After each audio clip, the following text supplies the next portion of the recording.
आज के वीडियो में कुछ इंटरेस्टिंग बात करेंगे that is 10 most horrible death penalties of ancient times. देखो, आज आप देख रहे हो ना कि इंडिया में डेथ पेनल्टी की हम लोग बात करते हैं तो इंडिया में सिर्फ डेथ पेनल्टी का एक ही तरीका है और वो एकदम सिंपल सा तरीका कि भैया फांसी दे दो। ठीक है, हैंग टिल डेथ। बट अभी रिसेंटली गवर्नमेंट ने ये बोला था कि they will bring some new methods of death penalty also. तो चलो बस इसी चीज पे थोड़ा डिस्कशन कर लेते हैं कि पुराने टाइम में, एशियन टाइम में, अलग अलग कंट्रीज में जैसे ग्रीस हो गया, मंगोलिया हो गया, ऐसे काफी सारी कंट्रीज में ना अलग अलग डेथ पेनल्टी दी जाती थी। तो वो हम लोग देखेंगे कि क्या डेथ पेनल्टीज पुराने टाइम पे दिया जाता था। ठीक है, तो चलो स्टार्ट करते हैं। सबसे पहला जो डेथ पेनल्टी होता था वो था टेयरिंग अपार्ट बाय हॉर्सेस। देखो, मैं मानता हूँ कि जो डेथ पेनल्टी होती है वो थोड़ी इंडिया में हम लोग एक ह्यूमैनिटेरियन ग्राउंड पे देते हैं कि भाई इतनी भी बुरी तरह से मत मारो। बट पुराने टाइम पे ये लॉजिक होता था कि जितना हो सके उतना बुरी तरह से उस पर्सन को मारना चाहिए सो दैट वो डर लोगों के दिमाग में बैठे कि इतनी वर्स्ट तरीके से डेथ पेनल्टी मिलती है, सो किसी के दिमाग में क्राइम करने का थॉट भी ना आए। बस इसी चीज के लिए इतना वर्स्ट डेथ पेनल्टी दिया जाता था। तो जैसे यहाँ पे सबसे फर्स्ट हम लोग देख रहे हैं that is tearing apart by horses. इस मेथड के अंदर है ना, दोनों हाथ और दोनों पैर, ठीक है, एक एक हॉर्स के साथ जैसे देखो बांधा गया है और उसके बाद वो चारों साइड से हॉर्स खींचते हैं।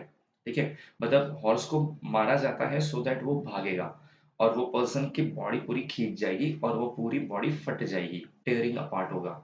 बस ये होता था एक डेथ पेनल्टी, जो ऑब्वियसली आपको देख के ही समझ रहा है कि कितनी बुरी तरह से ये लोग मारते हैं। आगे तो और भी वर्स्ट है। ठीक है, और बहुत बुरी तरह से लोग मारते थे एंशियंट टाइम में। सेकेंड तरीका देखते हैं, बाइटिंग बाय एनिमल्स। जो भी क्रिमिनल्स होते थे पुराने टाइम में उसको बस ऐसे एक स्टेडियम के अंदर, एक ग्राउंड के अंदर एनिमल के सामने छोड़ दिया जाता था। फिर वो एनिमल उसको मार के खा के जो भी खत्म करना है कर देगा। बस सिंपल सा तरीका, इसमें कुछ ज्यादा मेहनत नहीं करते थे वो लोग। This is known as a biting by animals. तीसरा जो तरीका होता था ब्रेकिंग व्हील्स। अब यहाँ पे आप देखोगे कि ये तो बहुत नॉर्मल सा तरीका है, इसमें मारेंगे कैसे? इसको मैं थोड़ा आपको डिटेल में बताता हूँ बिकॉज़ इसके ऊपर मैंने बहुत सारी चीज़ें पढ़ी है, इसके लिए मुझे इतना डिटेल में ये चीज़ पता है। ब्रेकिंग व्हील्स के अंदर क्या किया जाता है, सबसे पहले तो जो पर्सन है आपको दिख रहा है कि वो कैसे बाँधा जाता है उसको। बाँधने के बाद पहले तो उसको बहुत ज़्यादा फ़ास्ट में घुमाया जाएगा और उसके बाद ये जो व्हील है उसके बीच में, मतलब जो फ्लोर होगा और व्हील होगा, उसके बीच में थोड़ा हाइट क्रिएट किया जाता है, एक प्लेटफ़ॉर्म क्रिएट किया जाता है। फिर उसके बीच में ना स्पाइक लगाए जाते हैं और फिर वापस बॉडी को घुमाया जाता है तो पूरा बॉडी है ना ये फट जाता है बिकॉज़ वो स्पाइक से ऐसा पूरा घिसते हुए आगे जाएगा। बस ऐसा फ्रंट पोर्शन पे करेंगे, फिर बैक पोर्शन पे करेंगे, फिर वो जो फटा हुआ पोर्शन होता है उसके अंदर सॉल्ट डालेंगे, फिर वापस घुमाया जाएगा और ऐसा तब तक नहीं तब तक नहीं रुकेंगे जब तक वो पर्सन की डेथ नहीं होएगी। और जब वो मरने वाला भी होगा ना, तब ये बंद कर देंगे 10-15 मिनट्स बिफोर और उसको ऐसे ही बाँध के छोड़ के चले जाते हैं। फिर आधे 1 घंटे बाद आएँगे और देखेंगे कि इसकी डेथ हो गई है, फिर जो भी रिचुअल्स है वो पूरे करेंगे। ठीक है?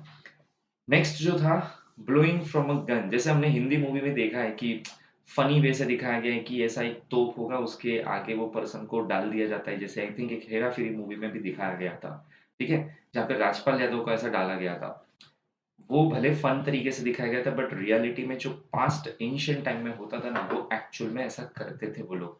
वो लोग क्या करते थे इस सिचुएशन में, जो भी क्रिमिनल्स है उसको आगे बांध दिया जाता था और उसके बाद तो में से फायर किया जाता था और वो पर्सन की क्या सिचुएशन होगी तो आप समझ ही सकते हो।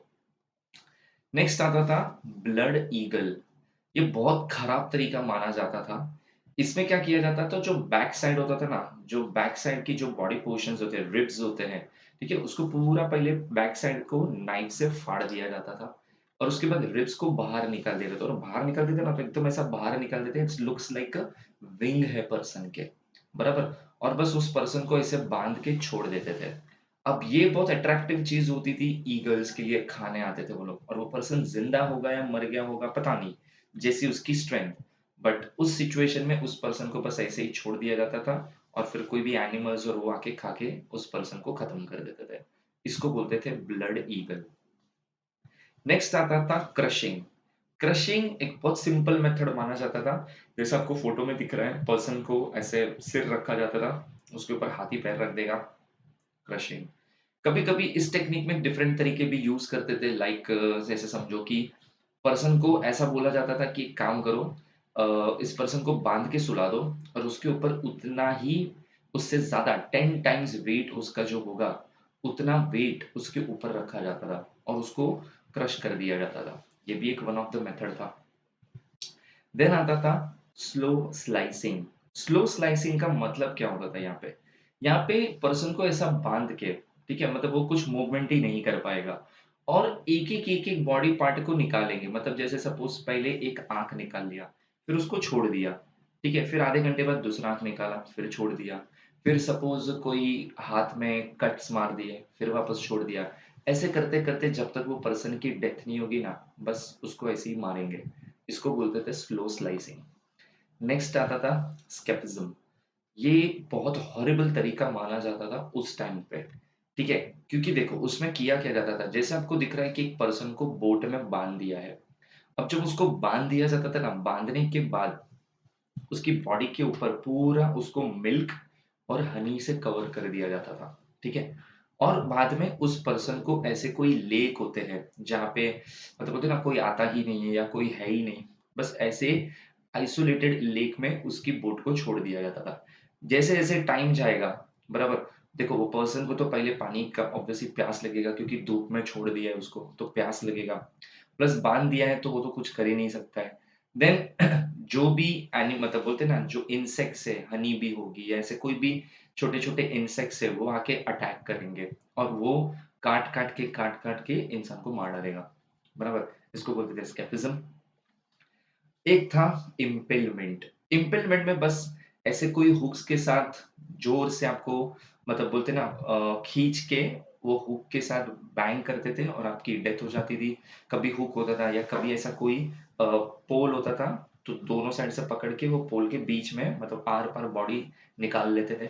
ऐसे भी मारते थे वो लोग। That is known as a impalement. एक था फ्लेइंग, जो सबसे बेकार माना जाता था बिकॉज़ इसमें पर्सन को बाँध के ज़िंदा उसकी पूरी बॉडी की स्किन को निकाल लेते थे, ठीक है? बस इसी चीज़ को बोलते थे फ्लेइंग और ये सबसे हॉरिबल तरीका भी माना जाता था बिकॉज़ आप ज़िंदा इंसान की स्किन निकाल रहे हो, वो भी नाइफ से पूरी बॉडी की स्किन निकाली जाती थी। तो ये भी एक one of the deadliest method माना जाता था एंशिएंट टाइम में, ठीक है?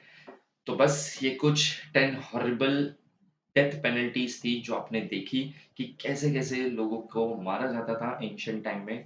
अब जैसे मैंने बोला कि government is also planning to bring some new methods